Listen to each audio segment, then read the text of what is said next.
बुलढाणा जिल्ह्यातील मोताळा तालुक्यातील रिधोरा गावातील नागरिक आजही मूलभूत रस्त्याच्या प्रतीक्षेत आहेत.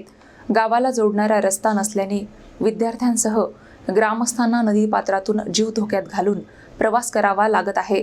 बुलढाणा जिल्ह्यातील मोताळा तालुक्यातील रिधोरा गावातील नागरिकांचा रस्त्यासाठीचा संघर्ष अनेक वर्षांपासून सुरू आहे.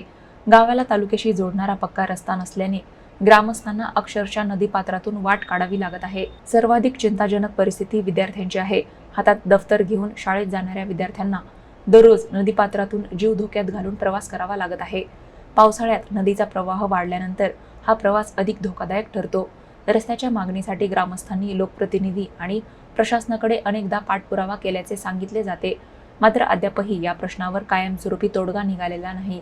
एखादी दुर्घटना घडल्यानंतरच प्रशासनाला जाग येणार का, असा संतप्त सवाल रिधोरा ग्रामस्थ उपस्थित करत आहेत. त्यामुळे शासन आणि प्रशासनाने तातडीने दखल घेऊन गावासाठी सुरक्षित आणि कायमस्वरूपी रस्त्याची व्यवस्था करावी, अशी मागणी जोर धरत आहे.